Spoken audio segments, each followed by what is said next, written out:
प्यारे बच्चों, ये वीडियो विशेष रूप से जो बिहार विद्यालय परीक्षा समिति पटना यानी कि बिहार बोर्ड है ना, जो 10th का एग्ज़ाम इस बार देने वाले हैं उसके लिए है। तो ध्यानपूर्वक से मेरी बातों को समझते चलिए, है ना। सबसे पहले तो ये आपको ध्यान रखना है कि जब भी आप एग्ज़ाम देने के लिए जा रहे हैं तो मास्क ज़रूर पहन कर जाएँ और अपने साथ एक ID कार्ड ज़रूर ले लें, ठीक है। तो देखिए, अब आते हैं हम विशेष पॉइंट पे।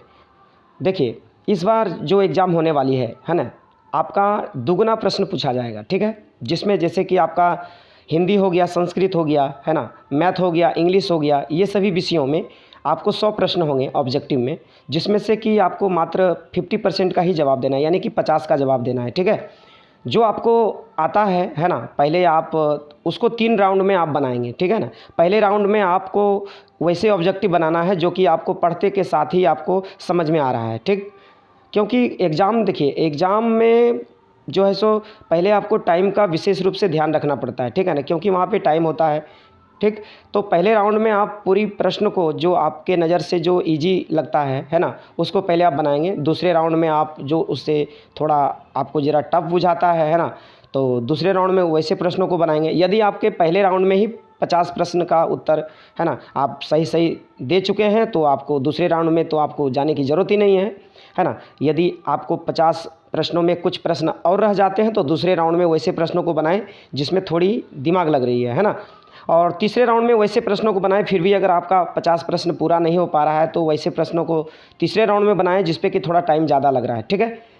चलिए, ऐसा आप कभी भी गलती ना करें कि आप बिल्कुल सीरियली नंबर से आप जैसो बनाते चले जाएं, है ना। ऐसा कभी गलती ना करें। पूरी प्रश्न को एक बार फर्स्ट टाइम है ना बिल्कुल अच्छे तरीके से देख लें, है ना। फर्स्ट राउंड में जो आपको पढ़ते के साथ ही है ना दिमाग में आ जा रहा है, पहले वैसे प्रश्नों को अटेम्प्ट करें। चलिए, और एक बात मैं बता दूं, जो आपको OMR शीट मिलेगा एग्ज़ाम हॉल में, है ना, ये कुछ इस प्रकार से ही मिलेगा जैसा कि मैं आपको इस वीडियो के माध्यम से अवगत करा रहा हूँ, ठीक है। ये कुछ सिंपल है ना। तो देखिए, यहाँ पे परीक्षार्थी का नाम होगा, है ना, जो कि आपका एडमिट कार्ड पे लिखा हुआ रहेगा, आपको लिखने की ज़रूरत नहीं है। यहाँ पे आपका रोल नंबर रहेगा जो कि आपका लिखा हुआ रहेगा, है ना। रोल कोड यहाँ रहेगा, यहाँ पे रोल नंबर रहेगा, ठीक है ना।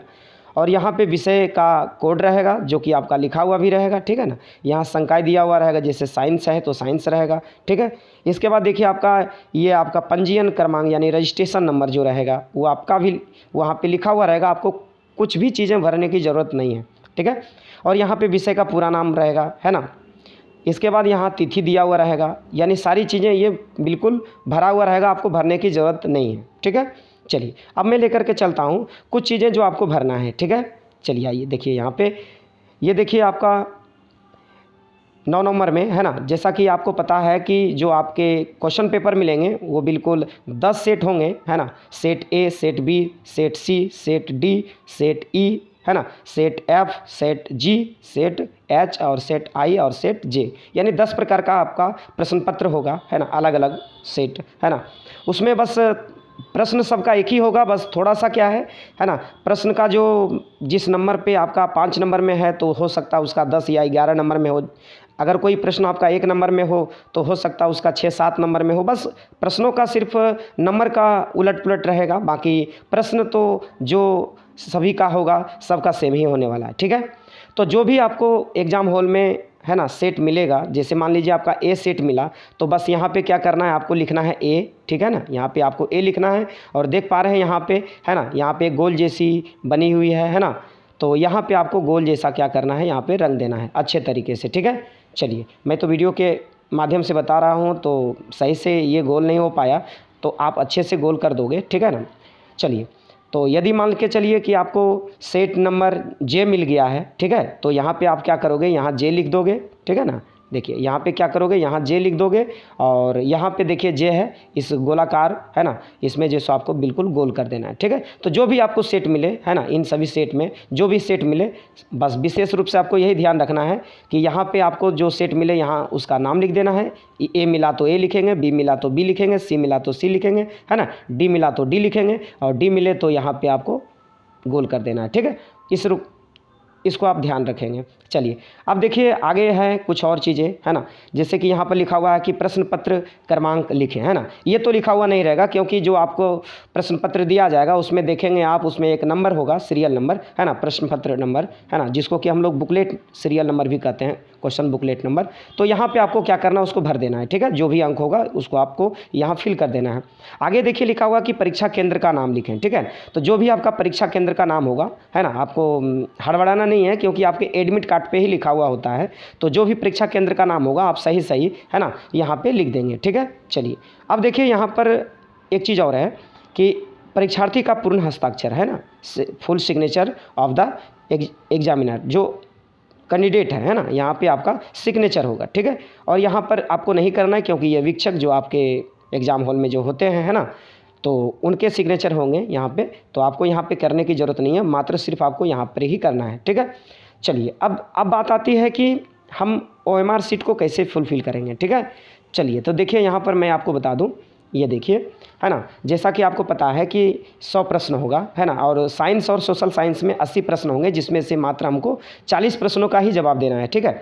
तो बहुत सारे बच्चे क्या करते हैं कि जैसे कि आज साइंस का एग्ज़ाम है तो काफ़ी सारे बच्चे क्या करेंगे, गलती की 80 का 80 अटैम्प्ट कर देंगे और मन ही मन वो सोचेंगे कि चलो कम से कम 40 तो 80 में 40 तो सही हो जाएगा। तो ऐसा कभी नहीं होने वाला है, आप 80 का अटैम्प्ट ना लें, है ना, क्योंकि शुरू से, है ना, शुरू से आपको 40 तक की ही गिनती होगी। उसके बाद जो नीचे आप 40 रंगे हो वो आपका ऐसे ही ख़त्म हो जाएगा, उसकी गिनती होगी ही नहीं। चाहे आप उसको गोल टिक भी कर दिया है फिर भी उसकी गिनती नहीं होने वाली है, उसका मार्क्स भी आपको नहीं जुटने वाला है, ठीक है। तो ऐसा गलती ना करें।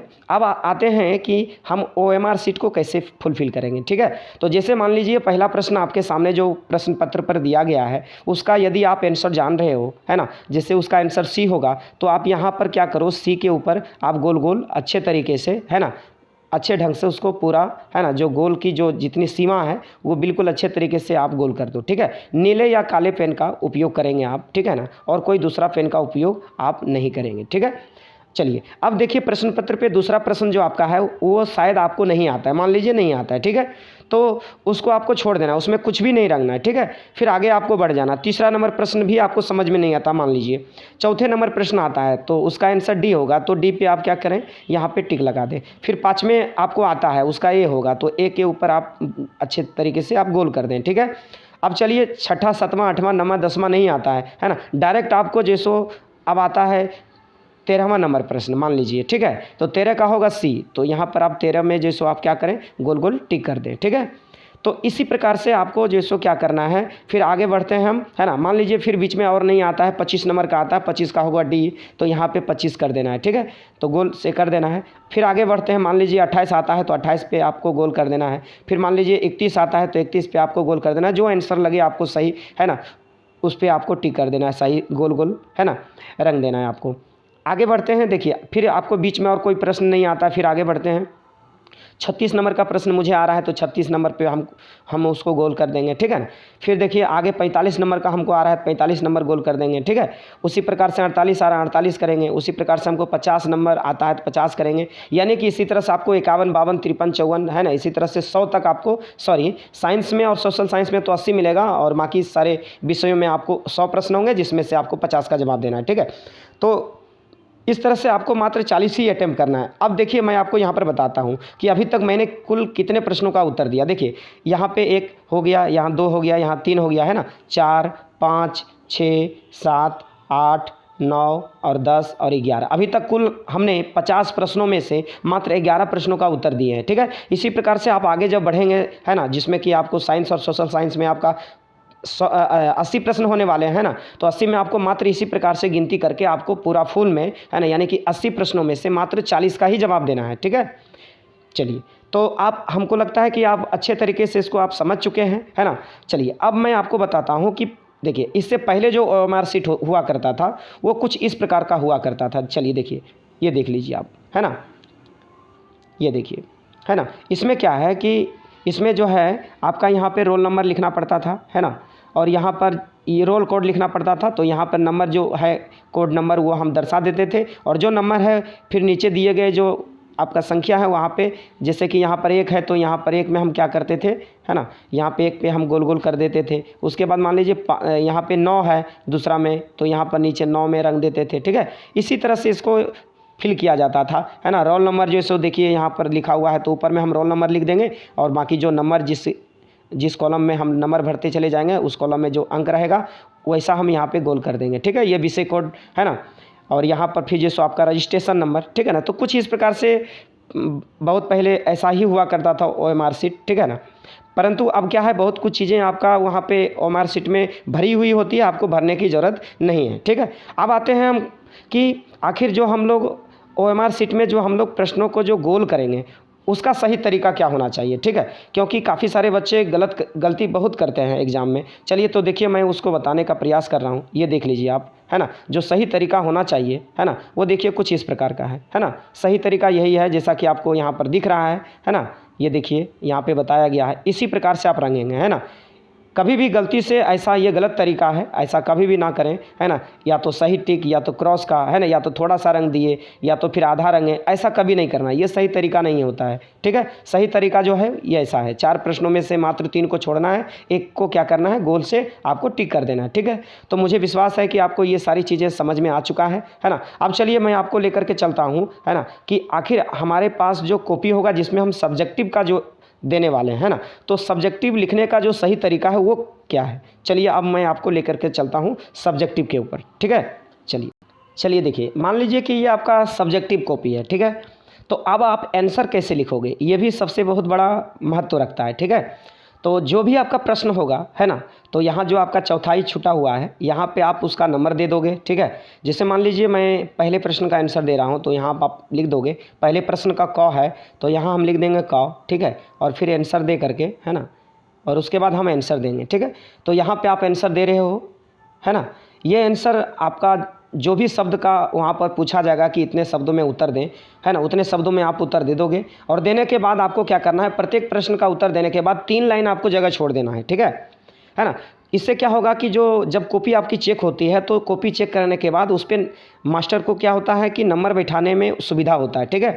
तो जब आपका कॉपी चेक होगा, जैसे मान लीजिए ये आपका 5 नंबर का प्रश्न था, तो उनको जो भी लगे कि 4 नंबर तो 4 नंबर यहाँ पे, है ना। इस प्रकार से कॉपी चेक करने में सुविधा होता है। प्लस में आपको भी एक चीज़ का बेनिफिट है ना, कि आपकी कॉपी में जो लिखावट होती है ना वो बहुत सुंदर दिखने में लगता है, समझ गए ना। तो इसीलिए आप प्रत्येक प्रश्न का उत्तर देने के बाद 3 लाइन जगह छोड़ दें, ठीक है ना। और जो छोटी छोटी प्रश्न है उसमें 2 लाइन जगह छोड़ दें, है ना। बहुत सारे ऐसे भी प्रश्न होते हैं जो कि 1 लाइन में उत्तर हो जाता है, तो एक लाइन फिर और छोड़ दें, नेक्स्ट फिर प्रश्न का उत्तर दें।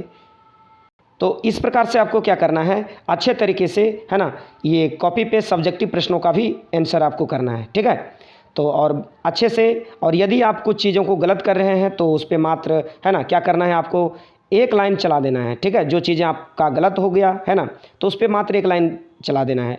ये बहुत सारे विद्यार्थी क्या करते हैं, उस पर बहुत सारे पेंट कर देते हैं, है ना। तो ये पेंट करने के बाद आपको क्या होगा कि जब भी कॉपी चेक होती है तो सबसे पहले फोकस टीचर का वहीं पे चले जाता है, क्योंकि वो हाईलाइट हो जाता है। तो ऐसे सारी गलतियाँ आप ना करें, है ना। अच्छे से कॉपी को, है ना, यदि कुछ चीज़ें गलत हो गई है तो मात्र 1 लाइन चला दें, ठीक है। तो मुझे पूर्ण विश्वास है कि ये सारी चीज़ें आपको अच्छे तरीके से समझ में आ चुका होगा, है ना। देखिए, और एक मुख्य बातें आपको ध्यान रखना है ना, कि जितने भी प्रश्न हैं वो सभी प्रश्नों का आप तो आंसर दोगे ही, साथ साथ आपको ये ध्यान रखना है कि पहले वैसे प्रश्नों का आंसर दो जिस पे आपका ज़्यादा अंक है, ठीक है ना। वैसे प्रश्नों का आंसर आप पहले दे दो, क्योंकि जब आपका टाइम थोड़ा करीब आ जाता है ना, एग्ज़ाम जब टूटने का टाइम आता है तो उस समय काफ़ी कम समय होता है ना। वैसे में हमारे अंदर क्या होती है, बहुत तेज़ी माना गति से उत्पन्न हो जाती है ना। मेरा दिल धड़कने लगता है, और ऐसे में जो सो हमारे पास टाइम बहुत कम होती है, और लॉन्ग प्रश्न का उत्तर उस समय दे पाना बहुत दिक्कत हो जाती है, क्योंकि हम चीज़ों को सोच नहीं पाते हैं, है ना। जैसा प्रश्न है उसके अकॉर्डिंग हम लोग सोच नहीं पाते हैं, और ऐसे में हमारा बड़े बड़े अंक का जो प्रश्न है वो छूट जाते हैं, ठीक है। तो पहले आप ध्यान रखें कि जो बड़े अंक का जो प्रश्न है उसी को सॉल्व करें, ठीक है। और एक चीज़ और ध्यान रखें कि जो आप प्रश्न का हल करेंगे तो सबसे फर्स्ट में आपको वैसे प्रश्नों का जवाब देना है जो कि जिसके ऊपर आपको अच्छे तरीके से कॉन्फिडेंस है ना, जिसमें आपको अच्छे तरीके से आता है, वैसे प्रश्नों का आप जवाब पहले दें, है ना। और उसके बाद जैसो फिर जिसके ऊपर आपको बहुत कम जानकारी है ना, तो टूटी फूटी शब्दों में, है ना, जैसा आपको लग रहा है कि प्रश्न का आंसर तो दे देंगे, है ना, तो वैसे प्रश्नों को आप मध्य में रखें, यानी कि बीच में रखें, और कुछ वैसे प्रश्न को बचा करके रखें जिसके ऊपर थोड़ा सा पहले के तुलना में थोड़ा कम कॉन्फिडेंस है, वैसे प्रश्नों को आप लास्ट में लिखें, ठीक है ना। इससे क्या होगी कि आपको, है ना, ऐसा लगेगा कि शुरू और लास्ट में थोड़ा सा, है ना, आपके ऊपर कॉपी में ऐसा करके लिखना है जो कि लगे कि हाँ वास्तविक रूप से ये अच्छे तरीके से लिखा गया हो, ठीक है। और जो थोड़ा बहुत आप कुछ इधर उधर करके प्रश्न लिख रहे हो उसको आप बीच में लिखने का प्रयास करें। तो ये सभी नियमों का आप पालन करें, निश्चित ही आपकी सफलता अच्छे होंगे, है ना। तो चलिए, अगर ये वीडियो आपको अच्छा लगा हो तो ज़रूर कमेंट करें और जितना ज़्यादा से ज़्यादा हो सके सभी विद्यार्थियों तक इसको फैला दें, ठीक है। तो चलिए हम फिर मिलते हैं नेक्स्ट वीडियो में, तब तक के लिए जय हिंद, जय भारत, वंदे मातरम। तो प्यारे बच्चों, ये वीडियो आपको कैसा लगा आप ज़रूर कमेंट कर बताएं और जितना ज़्यादा से ज़्यादा हो सके इस वीडियो को शेयर करें, और वीडियो अच्छा लगा हो तो लाइक करना ना भूलें, और चैनल पर पहली बार आए हैं तो चैनल को सब्सक्राइब कर लें और बेल आइकन प्रेस कर दें, जिससे कि हमारे द्वारा अपलोड की गई वीडियो की नोटिफिकेशन आपको टाइम पे मिलता रहे। तो चलिए हम फिर मिलते हैं नेक्स्ट वीडियो में, तब तक के लिए जय हिंद, जय भारत, वंदे मातरम।